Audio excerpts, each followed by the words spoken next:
भाषा नहीं, world wide है। वर्ल्ड है। कोई भी नया नॉवल छपेगा, कोई भी किताब छपेगी, वो इंग्लिश में ही छपेगी। तो हाँ। इंग्लिश ना चाहते हुए भी हमारे लिए आज के टाइम पे जरूरी है। जरूरी है। अगर हम नहीं भी चाहेंगे ना, फिर भी जरूरी है हमारे लिए, बहुत आवश्यक है। नेचुरल प्रैक्टिस के लिए जरूरी है।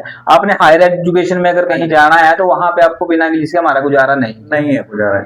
इसके लिए कंसेप्ट हमारे पास जो कंसेप्ट है कि जैसे हम एजुकेशन पे काम करेंगे, हाँ जी। तो एजुकेशन का कंसेप्ट ऐसा है कि बलारा जी की एक एजुकेशन की ट्रेनिंग है।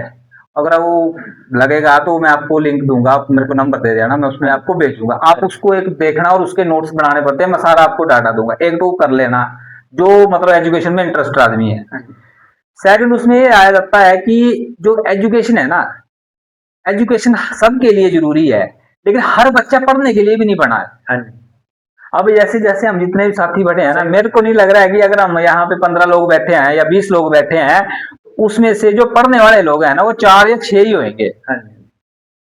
परमात्मा ने, कुदरत ने, नेचर ने सबको डिजाइन उस तरीके से किया है कि कोई जोर का काम कर सकता है, कोई दिमाग का काम कर सकता है, कोई किसी तरीके से काम कर सकता है।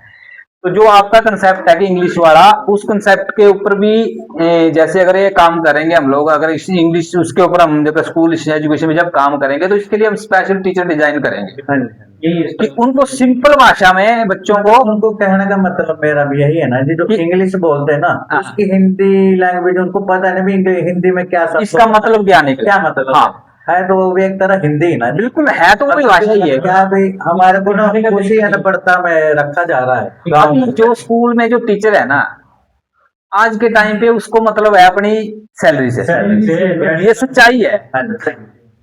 उससे भी बढ़ करके आज जो वो काम कर रहा है ना, वो काम कर रहा है जाकर के गांव गांव में जनगणना कर रहा है। जनगणना उसको गांव में कोई पूछने वाला नहीं है कि भाई जब तू जनगणना कर रहा है तो पीछे जो स्कूल लगे हुए हैं, वो जो बच्चे बैठ रहे हैं, जो वो तेरे चक्कर में वो खाली बैठ रहे हैं, तेरे चक्कर में अगर 40 बच्चे क्लास में है तो 1 घंटा अगर तू पढ़ाता है तो 40 घंटे खराब हो रहे हैं उधर। एक बंदे के उस घंटे की वैल्यू है। तो टीचरों का भी मतलब यहाँ तक का हालत है। आज जो एजुकेशन की हम कल्पना कर रहे हैं या जो कर रहे हैं, जो एजुकेशन है, उस एजुकेशन की अभी हम कल्पना की हुई है कि हम ऐसा एजुकेशन सिस्टम के आएंगे। अभी उसके लिए हमने, इनका गांव है सरियाज, वहां पे हमने मीटिंग करी थी, वहां के गांव के लोगों के साथ हमने बात करी भी थी। तो इसके बारे में हम विस्तार से जब बैठेंगे दिन में, तो उसके ऊपर हम एजुकेशन के ऊपर ही हम कंसेप्ट रखेंगे। एजुकेशन के ऊपर हमारा बहुत बड़ा कंसेप्ट है, उसकी ट्रेनिंग हमारे बाकायदा सेशन लगते हैं। जैसे लेवल 1 का सेशन आप इस पे लगा लो ऑनलाइन, जो मैं लिंक बता रहा हूँ, अगर आप उसके नोट्स बना लेते हो, उसके बाद लेवल 2 की ट्रेनिंग होती है, उसमें प्रैक्टिकल होता है। उसमें अगर जैसे हम लोग यहाँ बैठे हुए हैं तो उसमें हम बता सकते हैं कि इस भाई साहब के अंदर क्या नेचर है, परमात्मा ने इनके अंदर क्या खूबी दी हुई है, आपके अंदर क्या खूबी दी हुई है। आपके साथ चंद बातें करके, कुछ बातें करने के बाद ही आपके शब्द ही बता देंगे कि आप किस चीज के लिए बने हो। वहां तक हम टैलेंट डेवलप करने की कोशिश कर रहे हैं बच्चों के अंदर। अब हमें चाहिए समाज का साथ, लोगों का साथ। अकेले तो मैं कर नहीं सकता, पढ़ाने के लिए तो बच्चे भी तो चाहिए हैं, भला वो भी क्या करेंगे। थोड़ा एक और भी है, जो कानून प्रक्रिया ना हमारी, उसमें गांव के जो अधिकांश लोग हैं, 90% लोगों को कानून के विषय में कोई पता नहीं है। बिल्कुल बिल्कुल। जैसे कि हमारी ग्राम सभा ही होती है, मतलब उसको अटेंड करने के लिए भी लोग नहीं जाते, क्योंकि वहां पे साइन पहले ही करा दिए जाते हैं, भी यार आगे चलो साइन होगा, मगर लोगों को यही पता नहीं होता भी वो साइन हमने करने की नहीं करने। बिल्कुल बिल्कुल बिल्कुल। कोई मतलब कानून प्रक्रिया नहीं है।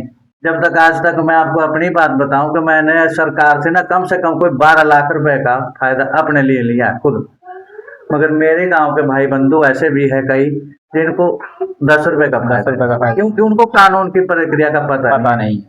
और हम भी ये चाहते हैं कि उनको भी ये चीज को पता लगे। बिल्कुल बिल्कुल। और जिससे क्या चीजें भी वो भी सरकार का फायदा ले सके। बिल्कुल।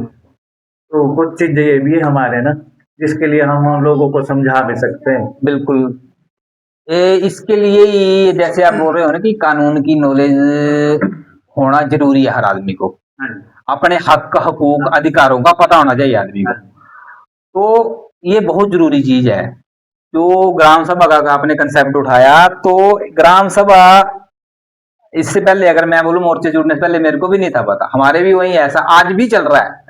लेकिन हमने एक कोशिश करी, मैं आपको लेटेस्ट सिलेक्शन के बाद की बात बताता हूँ। हम अपने गांव में वहां बातचीत करी, जो भी था, तो यहाँ मोर्चे से सुनने के बाद या कुछ लोग थे वहां पे टच में, तो उनको इस चीज के बारे में बताया। तो हमारे चंबा में एक ठाकरी मट्टी करके पंचायत पड़ती है, तो वहां पे निर्वाचन हुआ, नया प्रधान बन करके आ गया। तो वहां पे जो नौजवान थे वो एक्टिव हो गए। जिस दिन शपथ ग्रहण समारोह था वहां पे पूरे 70% लोग वहां पे आ गए। उन्होंने बोला शपथ ग्रहण समारोह तब वो होने देंगे हम आपका जब पुराना प्रधान नए प्रधान को हमारे पब्लिक के सामने हैंड ओवर देगा। सेकंड पार्ट उन्होंने ये बोला, उस जो नया निर्वाचित प्रधान था, बोला यहाँ पे बिजली डिपार्टमेंट का जेई, पानी का जेई, पुलिस में से ऐसे रैंक का आदमी, एजुकेशन को अगर हमारे यहाँ पे स्कूल है तो उसका प्रिंसिपल या उसका कोई भी रिप्रेजेंटेटिव, मतलब जितने भी डिपार्टमेंट, उन सब लोगों को यहाँ पे बुलाओ, बैठो, यहाँ जनता सवाल करेगी और वो यहाँ बैठे बैठे समाधान होगा। मतलब इस लेवल तक लोगों में जागरूकता आ रही है। और जब इस चीज को हम लोग समझेंगे ना, तो हम उनसे जब सवाल काउंटर सवाल करेंगे तो उनको जवाब देना पड़ेगा।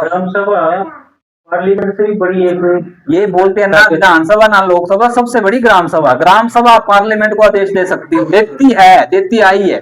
ये बड़ी इसीलिए, हाँ, इसीलिए हम बोलते हैं कि जनता ही सरकार है, जनता ही अपनी वोट की पावर, अपने मत की पावर देती है, अपने एमएलए एमपी प्रधान जिसको भी है उसको अपने रिप्रेजेंटेटिव बना करके भेजती है।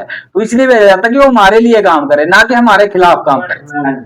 आज के टाइम पे क्या हो रहा है, हमारे पक्ष में काम हो रहा है कि हमारे खिलाफ काम हो रहा है। अभी दिल्ली का इस करंट सिनेरियो ले लो, क्या कसूर था उन छोटे छोटे बच्चों का, पेपर लीक हुआ था उसके लिए वो भी मांग रहे थे कि उसका इस्तीफा दे दो। वो भी सभी मांग रहे थे, जब कोर्ट ने बदतमीजी की उनके साथ। हाँ, कोर्ट ने उनको कॉपरेट बोला। बिल्कुल, जो भी मतलब उसका, हाँ, जो भी उसका सिनेरियो बना है, जहां तक भी वो बात गई है, लेकिन क्या कसूर था, मतलब बच्चों का लाठी चार्ज करना, उनकी हड्डियां तक तोड़ देना है। कितनी बर्बरता तो मेरे को लग रहा है अंग्रेज रहे होंगे तो उस टाइम रही होगी, नहीं करी होगी। गांधी का रिकॉर्ड है 11 दिन का। हाँ, 11 दिन में अंग्रेज ने तोड़वा दिया। बिल्कुल बिल्कुल। तो मतलब ये काल अंग्रेज मतलब उनसे भी ऊपर हो गए हैं। कोई बंदा मान लो अगर आपके गांव में आता है, ठीक है, वो 2-4 दिन कुछ आपको बैठाएगा, उसके बाद उसको खुद डर रहेगी कि कम दिन मेरे को यहाँ मार भी पड़ सकती है। वैसे ही अंग्रेज जो आए थे उनको डर थी, इस वजह से वो 11 दिन तक ये अनशन करवाने के लिए वो मान जाते थे, और ना वो क्रूरता करते थे इतनी। और जैसे ये क्रूरता करते हैं इसलिए करते क्योंकि ये यही है, इसलिए कानून उनका नहीं करते। हमारी कल भी डिस्कस हो रही थी, बच्चों की उसकी बात हो रही थी।